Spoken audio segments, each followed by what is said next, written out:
인터넷 커뮤니티 많이들 사용하시죠? 이름부터 마이너 리뷰 갤러리인 DC 냄새가 풀풀 나는 제 채널의 조사라 물론 모집단의 신뢰도가 몹시 떨어지지만 28,000명을 대상으로 조사한 결과 인터넷 커뮤니티를 전혀 이용하지 않는다는 사람은 18%밖에 되지 않았었습니다. SNS를 하는 사람들을 제외하더라도 50%가 넘는 사람이 인터넷 커뮤니티에 접속해요. 그런데 과거에는 이런 느낌은 아니었단 말이죠. 제가 인터넷 커뮤니티를 한창 하던 2006년, 즉 제가 초등학교 3학년 때부터 2012년 일간베스트가 본격적으로 활기칠 때까지도 인터넷 커뮤니티는 뭔가 굉장히 크리피한 이미지였어요. 요즘처럼 커뮤니티가 세밀하게 많지도 않았고 인터넷의 빛의 세계와 어둠의 세계가 양분된 느낌이었죠. 요즘 말로 인싸라고 불리는 사람들은 그 당시 세이클럽, 싸이월드, 버디버디 정도만 이용하면서 이것이 인터넷 세계다 희망편을 찍고 있었지만 인싸들의 인터넷 세계와 달리 대부분의 인터넷 커뮤니티는 이것이 인터넷 세계다 절망편을 찍고 있었어요. 애초에 싸이월드나 버디버디를 즐기던 사람들은 현실의 인간관계를 인터넷에 연장하는 것일 뿐이었지만 우리 같은 진짜들은 현실의 인간관계 따위는 없었기 때문에 인터넷 커뮤니티에 모여서 음침하게 놀았습니다. 물론 우리는 논다고 한 일들이었지만 돌이켜 생각해보면 대부분 쓰레기 같은 일들이었죠. 왜냐하면 인터넷 커뮤니티는 대부분 극단주의에 절여져 있기 때문이에요. 극단주의가 뭔가요? 온건한 이야기에서 벗어나서 사회상규상 매우 극단적인 사상을 갖는 것이죠. 인터넷 커뮤니티는 이런 사상이 퍼지기에 제격이었습니다. 커뮤니티의 네임드라고 불리는 사람들은 이 사람이 우리 사이트의 최고 병신이다 라는 구성원들의 진심 어린 인정을 받은 것이고, 커뮤니티 유저들은 네임드에게 엄지손가락을 치켜 세워주면서도 그들처럼 되고 싶어서 더더욱 큰 병신짓을 했었어요. 그러다 보니까 온건한 이야기들은 묻히게 되었죠. 오늘 점심 뭐 먹을까? 라는 질문은 거들떠도 안 보니까 어떻게든 어그로를 끌기 위해서 다른 방식으로 물어보는 겁니다. 중국집 가서 짬뽕 시키는 새끼들 다 죽이고 싶지 않냐? 그러면 이제서야 밑에 댓글이 달리는 것이죠. 물론 그 글을 쓴 사람은 대부분 진심은 아닐 겁니다. 하지만 진심이든 아니든 외부의 사람들이 보기엔 미친 인간들로 보이기에 매한가지였겠죠. 심지어 어떤 분은 댓글로 이렇게 말씀하시더라고요. 진심이 아니라 농담으로 저런 말을 내뱉는 사람들이면 진심인 사람들만큼이나 뭔가 문제가 있는 것 아니냐? 라고요. 그렇기에 2000년대 후반 커뮤니티의 인식은 뭔가 제정신이 아닌 인간들이라는 인식이었어요. 그렇다면 대체 왜 2021년 현재는 인터넷 커뮤니티를 하는 것에 좀 더 유한 것일까요? 이 질문에 대한 대답은 다다음 영상에서 하도록 하고, 오늘은 2015년의 인터넷 지형도를 저와 함께 알아보도록 합시다. 왜 하필이면 2015년이냐고요? 이 영상의 글의 초고가 2015년에 쓰여졌기 때문입니다. 당시 저는 세 사이트의 공통점을 발견하고 그것을 토대로 인터넷 극단주의를 분석했어요. 이제부터 본격적으로 그 세 사이트를 이야기해보시죠. 역시 극단주의 사이트 하면 DC인사이드를 빼놓을 수 없지만 2015년 당시에는 DC인사이드보다 악명이 높은, 그래서 DC 입장에서는 굉장히 든든한 고기방패였던 인터넷에 영원할 것만 같던 빌런 일간베스트 저장소가 존재했었죠. 2010년 DC인사이드의 일간베스트 탭의 게시물을 크롤링해서 저장하는 사이트였던 일간베스트는 2010년대 초반 DC의 몰락과 함께 성장했습니다. 당시 DC는 코미디 프로그램 갤러리라는 거대 갤러리가 무너져서 난민들이 대거 양산되었고, 코프리카에서 통용되던 악질 드립 중 하나인 여자 BJ를 괴롭히는 낙타 드립이 있었어요. 그들이 별창이라고 부르던 여자 BJ들이 낙태 경험이 많을 것이다 라는 루머가 돌았고, 특히 그 주요 대상으로 꼽혔던 한 여 BJ가 낙태를 4번이나 했다 라는 악성 루머에 시달렸는데, 그것을 조롱하기 위해서 만들어진 사이트의 이름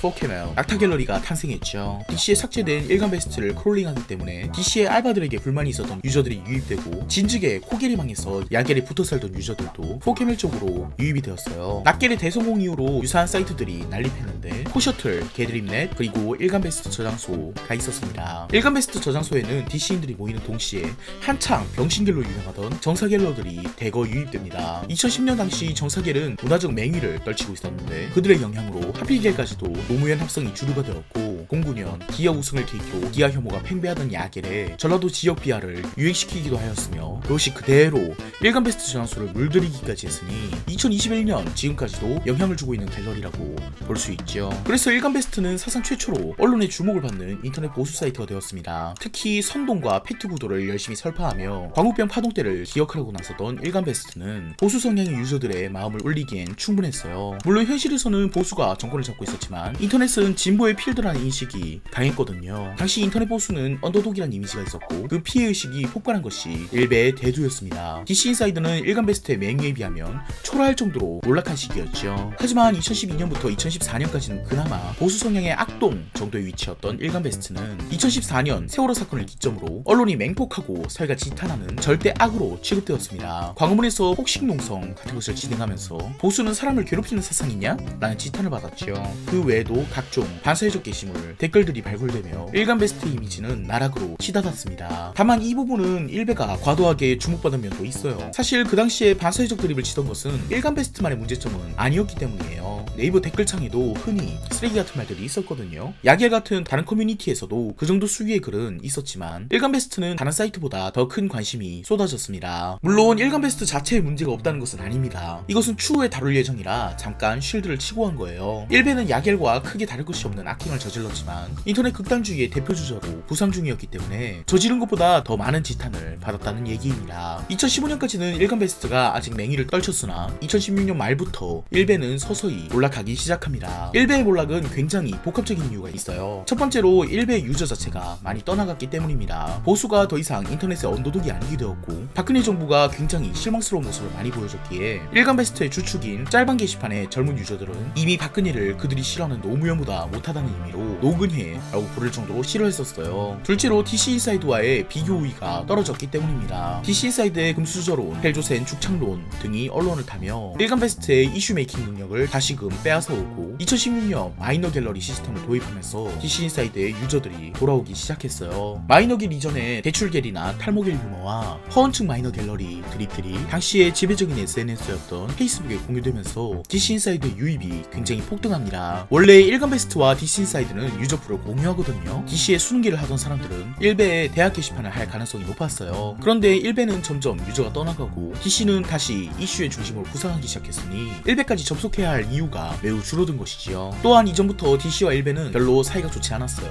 일베는 DC 인사이드를 퇴물 취급했고 DC는 일베를 노잼 취급했었죠. 일간 베스트에서나 통할 것 같던 게시글을 보고 지역 드립이지만 머구잼이라고 불렀으니 DC 입장에선 일베는 정말로 재미없는 사이트였던 거죠. 그런데 일베는 DC를 퇴물 취급했으나 그 퇴물이 다시 강성한 사이트로 돌아온 거예요. 그러니 DC에 비해서 일베가 가진 비교 우위가 없었던 거죠. 셋째로 일베 자체의 분열 때문이기도 합니다. 박근혜 대통령이 탄핵되면서 일베는 두 세력으로 갈라졌어요. 일간 베스트의 주축이었던 코겔 문화를 가진 젊은 게시판, 짤방 게시판 유저들은 박근혜 탄핵에 찬성했고 박근혜 대통령을 굉장히 우호적으로 보는 나이든 게시판, 정치 게시판 유저들은 박근혜 탄핵에 반대했죠. 정치 게시판에 있는 유저들은 나이가 많다고 해서 정계할배라는 멸칭으로 불려졌었는데요. 탄핵이 인용될 즈음 정계할배들은 짤기로 몰려와서 그곳을 소위 틀라포밍하기 시작했어요. 유머를 위해서 일베를 찾은 젊은 층에게는 허구한 날 박근혜와 정치 이야기만 하는 정계할배 감정기가 얼마나 지겨웠겠어요. 그래서 짤기 유저들은 다시 모성이나 다름없는 DC 인사이드로 되돌아가 버리기도 했습니다. 덕분에 유동인구를 잃은 일간 베스트 저장소는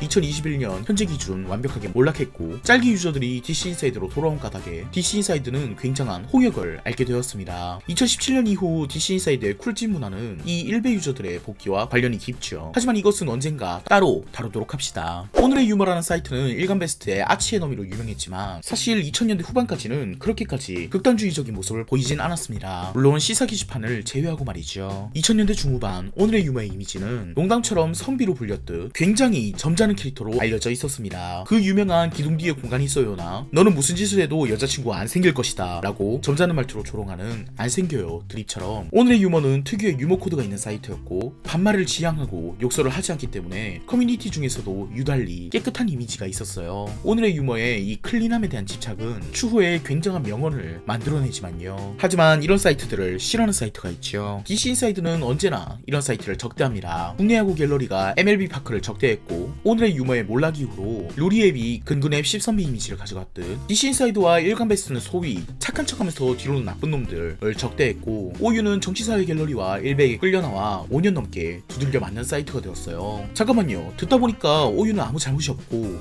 일베와 정사겔이 오유를 계속 괴롭힌 것 같은데요. 심연과 싸우다 보면 심연이 된다는 말이 있죠. 2000년대 후반 처음 오유가 테러를 당하던 시기에는 시사계라고 불리는 정치 게시판 외에는 대부분 무고한 희생자에 가까웠지만 일베와 맞서 싸우기 시작하면서 시사계를 중심으로 오유가 뭉치게 됩니다. 오유 시사계는 진보 측 음모론의 생산지였어요. 다음 아고라와 비슷한 역할을 하는 곳이었죠. 천안함 관련 괴담들이 시사계에선 계속 언급되었고 그 와중에 오유 특유의 피해의식과 선민의식이 결부되어서 우리는 클린하고 정의로운 사람들인데 일베 같은 놈들이 세상을 지배하고 있어서 라고 생각하며 내부 결속력을 단지고 있었습니다. 다른 사이트들을 돌아다니면서 여론조작을 하면서도 일베 같은 악마에게 괴롭힘 당하는 무고한 이미지로 스스로를 정체화하면서 망해갔지요. 특히 오늘의 유머 자체적인 시스템인 DC 인사이드의 희결과 비슷한 모든 게시판 중 베스트인 게시물만 올라오는 배우 배우배 게시판이 있었거든요. DC에서 힛겔은 보는 사람은 보고 안 보는 사람은 안 보는 수준의 갤러리였지만 오유는 이 배우배에 굉장히 이목이 집중되어 있었어요. 1배와 한창 싸우던 시절 오유 배우배에는 시사기 게시물이 매우 많이 올라갔고 정치에 관심이 없는 오유 유저들은 그 상태가 질려서 오유에서 빠져나가고 1배에게 테러를 당해 피해의식이 충만한 사람들은 시사기를 중심으로 극단주의화되기 시작했죠. 우리는 편향된 것도 정치색이 강한 것도 아니라 정의와 상식을 위해서 싸우는 것 뿐이니까요. 2015 16시즌에 오유 시사기를 요약하는 말입니다. 2015년 당시 여성시대는 모든 커뮤니티를 적으로 돌리고 있었어요. 여초 커뮤니티 특유의 폐쇄성 때문에 외부에서는 그들의 행태가 잘 티가 나지 않았지만 내부에서는 굉장한 공격성을 가지고 있었거든요. 그 공격성을 마음껏 발휘한 대상이 바로 장동민과 레스트 바티칸이었습니다. 여성시대 유저들은 두 사람을 보고 여성 혐오를 한다고 적극적으로 비난했고 특히 장동민 씨는 무한도전 6맨에 출연하면서 무한도전의 새로운 멤버가 될 가능성이 높았는데 여성시대의 장동민 공격으로 인해서 장동민은 스스로 하차를 선언하게 되죠. 무한도전 팬덤의 여초화를 경계하던 무한도전 갤러리는 여성시대의 이런 행태를 보고는 여시에 잠입해서 사건들을 바라보고 있었어요. 그리고 레바의 만화를 검열하는 사건이 일어나자 여성시대는 완전히 페미나치와 다를 것이 없다고 각종 커뮤니티 사이트에 퍼날라지기 이르렀죠. 또한 여성시대 유저들은 위에 언급한 오늘의 유머도 테라포밍 중이었어요. 오늘의 유머에서는 성적 농담도 종종 나왔었는데 여성시대 유저들이 테라포밍을 시도하면서 여성을 대상으로 한 성적인 농담은 금지라는 분위기가 형성되었죠. 그 와중에 자기들은 SLR이라는 사이트를 테라포밍해서 거기서 음란물을 공유하고 있었으니